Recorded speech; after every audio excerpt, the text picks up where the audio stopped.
آج کا انسان مارس پر دیکھ لیتا ہے، بلیک ہول کی سیمولیشن تیار کر لیتا ہے،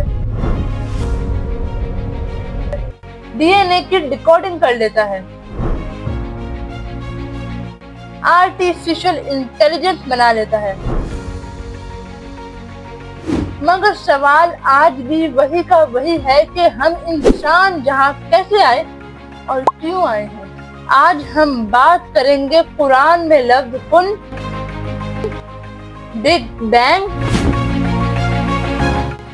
قرآن میں لفظ رتقن، ففتقنہما ماءً اور لیکن شروع کرنے سے پہلے ایک بات بہت ضروری ہے کہ قرآن کوئی فزکس کی ٹیکسٹ بک نہیں ہے، اور نہ ہی سائنس جو ہے وہ کسی ہدایت کی کتاب ہے۔ سائنس اپنے آبزرویشن اور اپنے ایکسپیریمنٹ کے ذریعے یونیورس کے پروسیس کو سمجھنے کی کوشش کرتی ہے، جبکہ قرآن انسان کو اس کے رب، اس کے مقصد اور اس کی ذمہ داری کی طرف رہنمائی کرتا ہے۔ بٹ کبھی کبھی کیونکہ قرآن اللہ ہی کی کتاب ہے تو اس کے کچھ الفاظ اور سائنس کی کچھ آبزرویشن کے درمیان کنسیپچول سملیرٹی ملتی ہے، مگر ہر سملیرٹی جو ہے وہ پریڈکشن نہیں ہوتی۔ اور اسی بیلنس کے ساتھ ہم آج کا اپنا کائنات، انسان اور وقت کا انٹرسٹنگ ٹاپک سمجھنے والے ہیں۔ بس آپ ویڈیو میں اینڈ تک میرے ساتھ رہیے گا تاکہ آپ کو بات کلیئر سمجھ آئے۔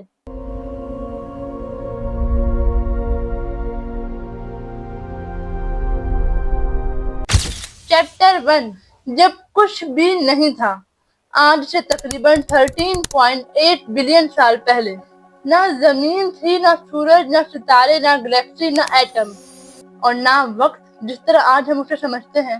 تو جب کچھ بھی نہیں تھا تو کائنات کس طرح سے کریٹ کری؟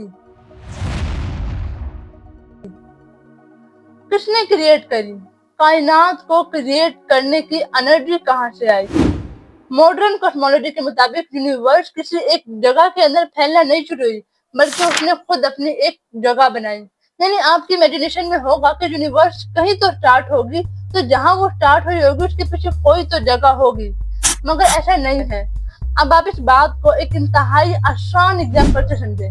اب جیسا کہ آپ سب جانتے ہیں کہ بگ بینگ ایک ایکسپلوژن تھا، یعنی دھماکہ، جس کے بعد ہماری کائنات بننا شروع ہوئی۔ مگر ماڈرن کاسمولوجی کے مطابق یہ ایکسپلوژن کسی خالی اسپیس میں ہونے والا ایکسپلوژن یعنی دھماکہ نہیں تھا۔ یعنی یونیورس کسی اسپیس کے اندر نہیں پھیلی، بلکہ اس نے خود اپنی جگہ پیدا کی۔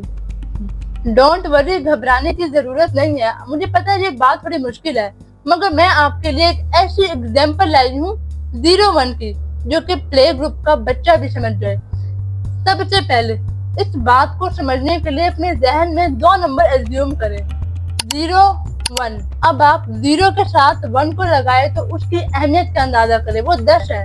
مگر جیسے ہی آپ 0 کے ساتھ جو 1 ہے اسے ہٹا دیتے ہیں تو 0 کی کیا ویلیو ہے؟ اب واپس اپنی بات پر آئے، اسی 0 کو اپنے ذہن میں رکھیں، کچھ بھی نہیں تھا، اور اچانک ایک انرجی پیدا ہوئی، ایک ایکسپلوژن ہوا، دھماکہ ہوا، کائنات پھیلتی چلی گئی۔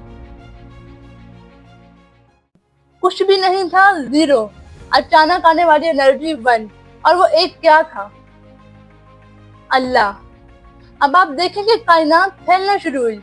آپ 1 کے ساتھ 0 کو بڑھاتے چلے جائیں تو وہ کائنات پھیل رہی ہے، مگر آپ انہیں 0 کو سائڈ پہ رکھ کے 1 کو ہٹا دیں، وہ 0 کیا ہے؟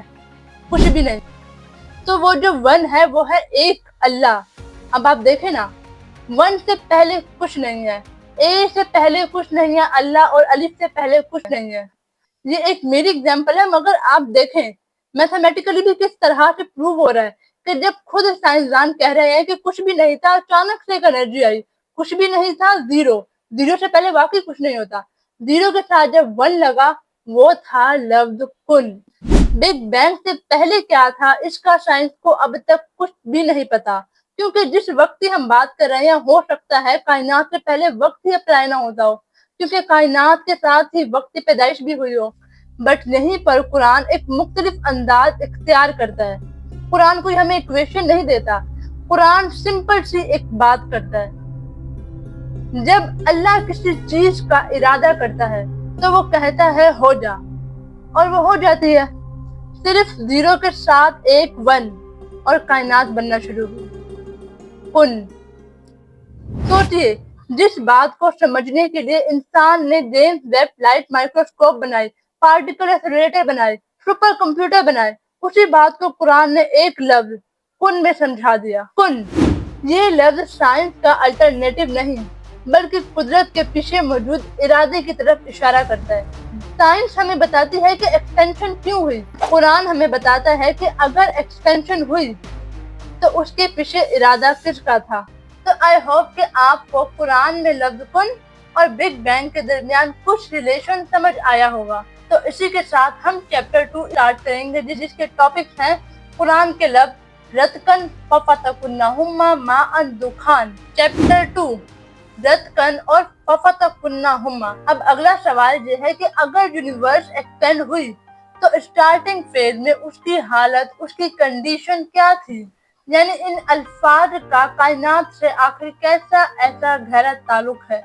سائنس اس بات کا جواب آبزرویشن اور میتھمیٹیکل ماڈل سے ڈھونڈ رہی ہے، مگر قرآن جو ہے وہ سورہ الانبیاء میں اس بات کو بڑے ہی عجیب طریقے سے بیان فرماتا ہے. قرآن کہتا ہے کہ کیا جو لوگ کفر کرتے ہیں انہوں نے یہ نہیں دیکھا کہ آسمان اور زمین آپس میں ملے ہوئے تھے اور ہم نے انہیں جدا کیا. چیپٹر 2 پہ جانے سے پہلے میں نے آپ سے ایک بہت ضروری بات کرنی ہے، وہ یہ کہ اب تک جو بھی میں نے سمجھایا ہے وہ میں نے اپنی انویسٹیگیشن، اپنی کوشش اور اپنی عقل کو استعمال میں لاتے ہوئے سمجھایا ہے. میں یہ بات کبھی نہیں کہوں گی کہ میری یہ جو کہی گئی باتیں ہیں وہ فائنل پریڈکشن ہے، ایسا نہیں ہے. میں نے صرف اور صرف قرآن کی نشانیوں اور سائنس کی آبزرویشن کو پڑھا اور ان میں کچھ کنسیپچل سملیرٹیز کو آپ کے سامنے لا کے رکھا. اب آپ میرے اس سفر میں میرا حصہ بنے. اگر آپ کو اسی ٹاپک سے ریلیٹڈ کوئی نئی بات، کوئی الگ پوائنٹ آف ویو آ رہا ہے دماغ میں تو ابھی اسے کمنٹ سیکشن میں شیئر کریں تاکہ ہمیں پتہ چلے کہ واقعی ابھی بھی کچھ مسلمان نوجوان یا پھر سوچنے سمجھنے والا طبقہ ابھی بھی موجود ہے جو کہ قرآن کو واقعی کتاب سمجھ کے پڑھتا ہے، گا گا کر نہیں پڑھتا.